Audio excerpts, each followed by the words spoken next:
Welcome to MPUNGWE-PUNGWE YouTube channel.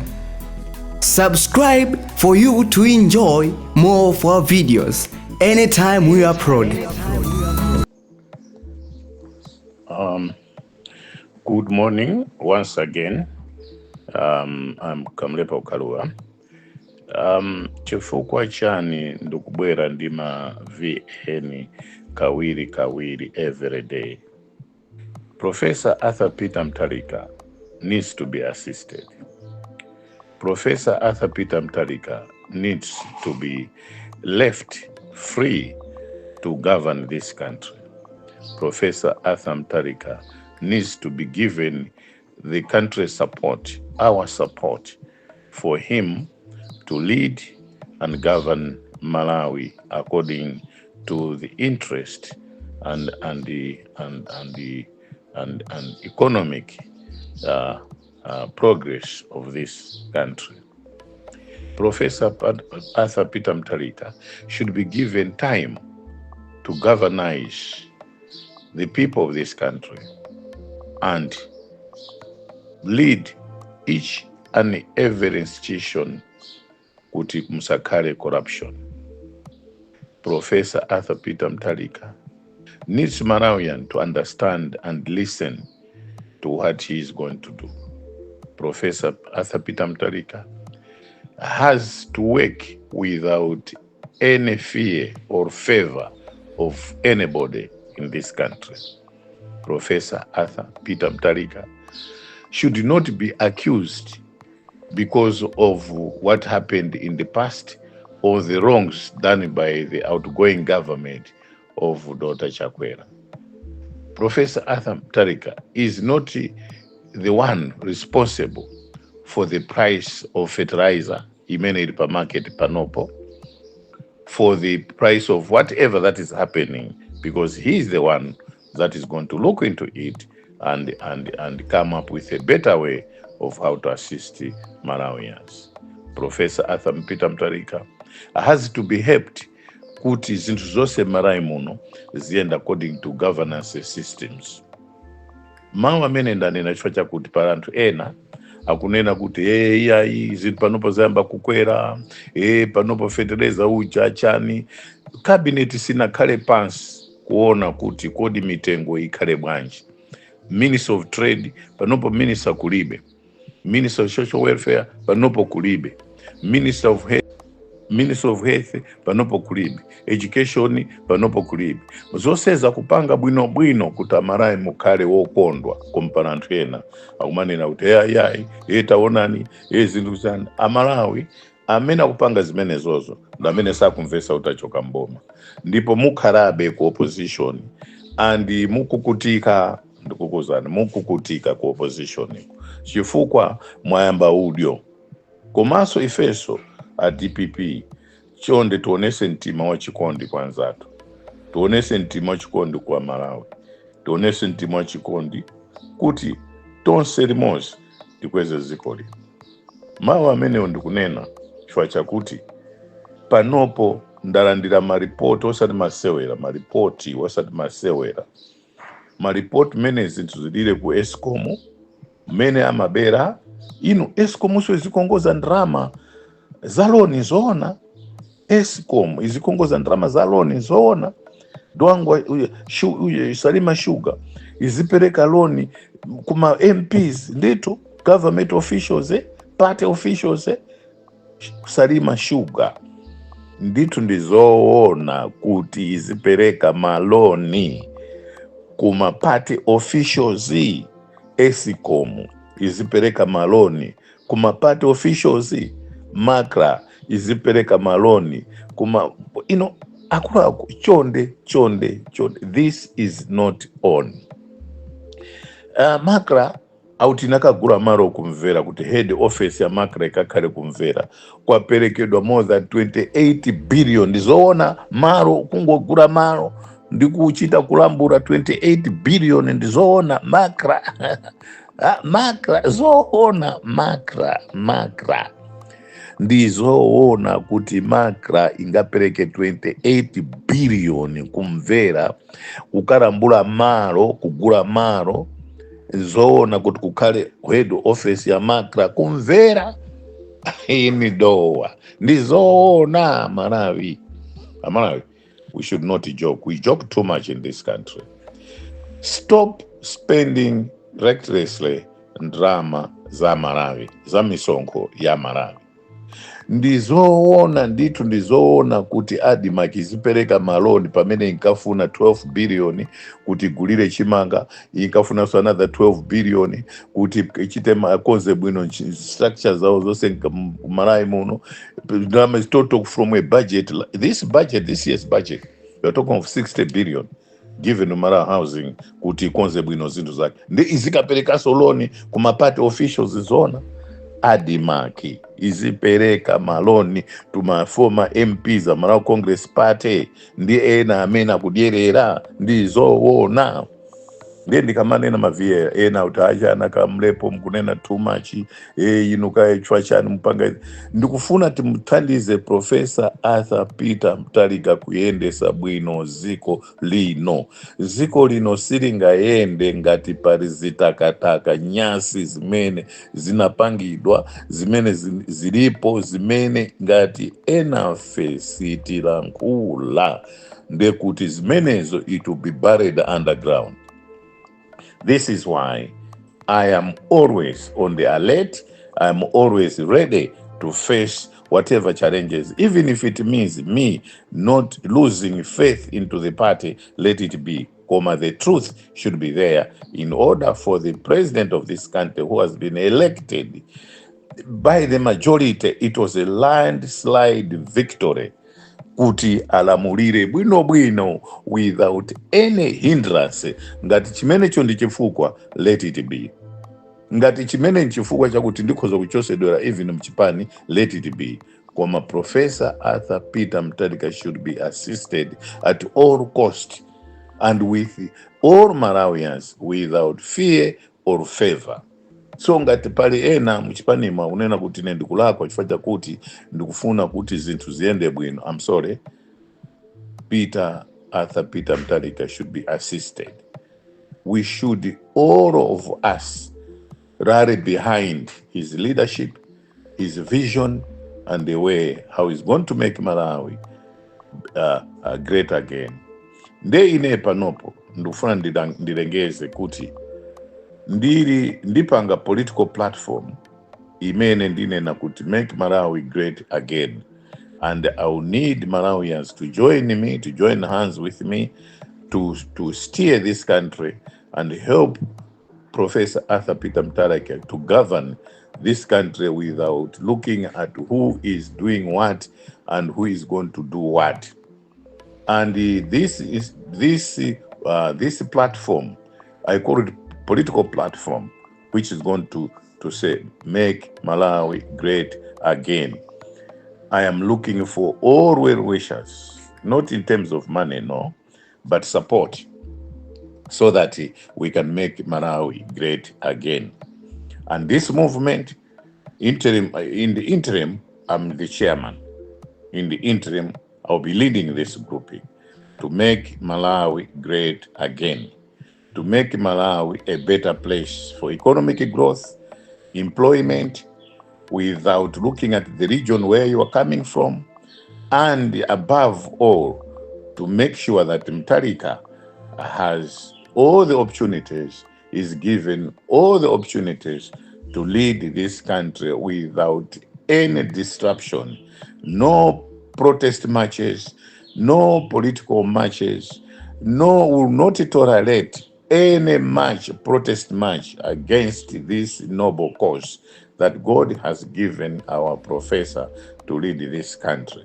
So my group, my political platform, my group will be to make Malawi great again. And we will be uncovering all secret operations of the opponents, those enemies of Mutharika's administration.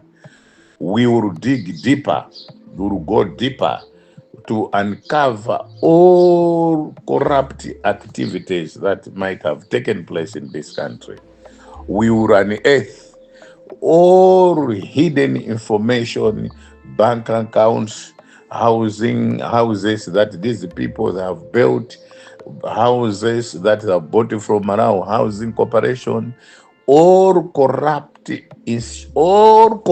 activities will be uncovered by this political platform or a group called Make Malawi Great Again, where I'll be the chairman.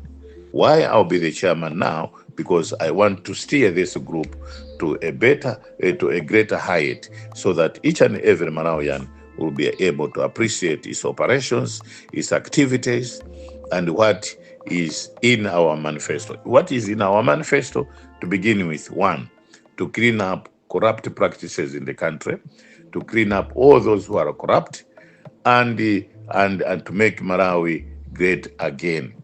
We will not look at who is who, we'll look at what he has done, and we will encourage people, well wishers, be in the diaspora and anywhere else in the country, who is there for the interest of this country, to come in and join hands with this platform, Make Malawi Great Again. Will follow up all issuing whatever contracts were given to people of different whatever backgrounds, to scrutinize and recover if need be. If we see that it was corruptly given, the contract was corruptly given to this individual, recover the money, recover everything. Files will be made available to the president and to the authorities to take an action. We will not be taking an action, we will be giving them information, practical information, tangible information, evidence, files, everything for a possible action and prosecute them. So this is what we are going to do. We'll work hand in hand with the police, we'll work hand in hand with authorities, we'll work hand in hand with all those who want to see this country prosper economically and develop this country. So this will be the platform.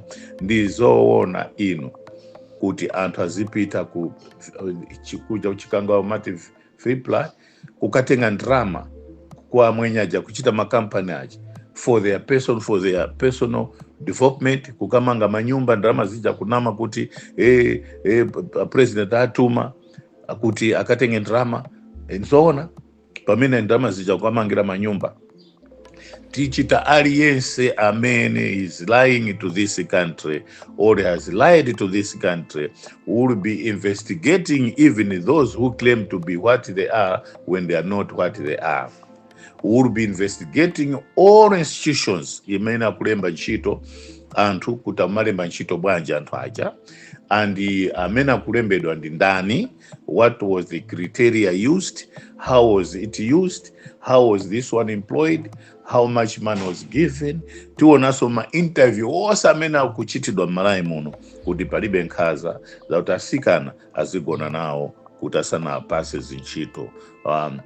Zonsezo zikhala Make Malawi Great Again. So it's a big movement that is coming in this country. It's a big movement where I'll be chairing it, and this will give a difference to the way how this country is going to be governed.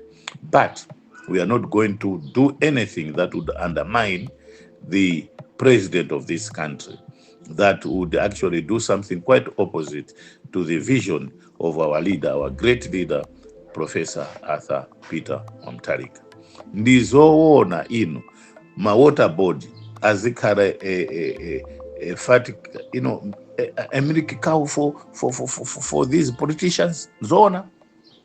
Ndizoona that each and every contract that was awarded here, it was awarded politically.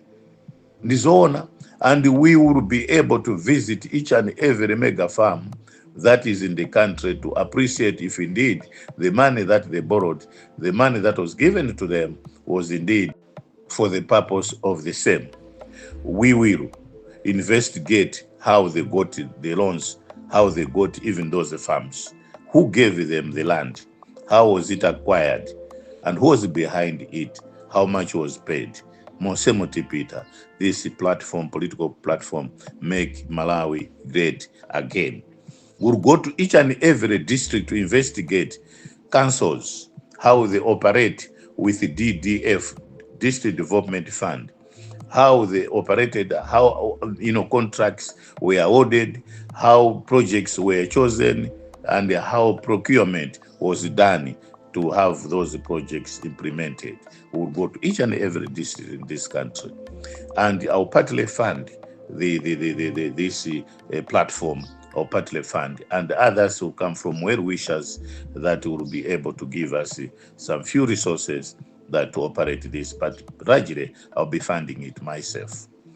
And we will be able to make sure that all applications of all whatever disciplines, apart from the appointments that the president will appoint, will not interfere with that, because that is left to his prerogative to do and govern this country. But any employment will be able to intervene if we see that is not done to the best interest of the country. Chifukwa ndufuna all graduates in Malawi, all graduates from all institutions of higher learning should be given a chance to get employed, to get loans, to get whatever they want in this country in order to develop this country. Because an investment in education is an investment in national development. This platform will make sure that scholarships are done without looking at origin, the district of origin or region of your origin. This platform, Make Malawi Great Again, will look at all postings, all recruitments in the country, apart from the recruitment that the head of state and government, our great professor, is done. That one we're not going to touch. That one we're not going to interfere. That one will leave our professor to do, because he has a vision for this country. And this platform is ever the first ever in this country. We look at young girls, how they are being treated, how they fare in our society. We look at each and every sphere of our sectors, life, whatever it is there, kuti antuwa. Indeed, they are following principles of our constitution and democracy in this country. So nditu ndizoona kuti water board azipereka maloni, Blantyre water board zipereka loni ma members of MCP, members of political parties, kuti iwo asichita all contracts ya manga nyumba za polisi zija chuka police security houses anayamba ndi Professor Arthur Peter Mutharika. That is his dream. Koma MCP ananena kuti the dream yao ndetiwo tili so nyumba zimene amanga who were awarded I was once a minister of land myself, appointed by the greatest professor ever lived, kuti ndikaseve, though it was only 3 months, but I managed to acquaint myself with whatever that is happening concerning that ministry. So ndikuziwa bwino kuti nyumba za security anapanga division ya our greater and the greatest Professor Arthur Peter Mutharika. Ndi ananama mono kuti yayi zinali zawo zimene zonse ziteka. Ndeno ineyo Make Malawi Great Again uru tifufuza kuti nyumba zimene zozo amene mamanga ndi ndani, how much was given, kodi ma contractor kanenda bwanji, tifuna mafairo ma contractors yo, how they were awarded those contracts.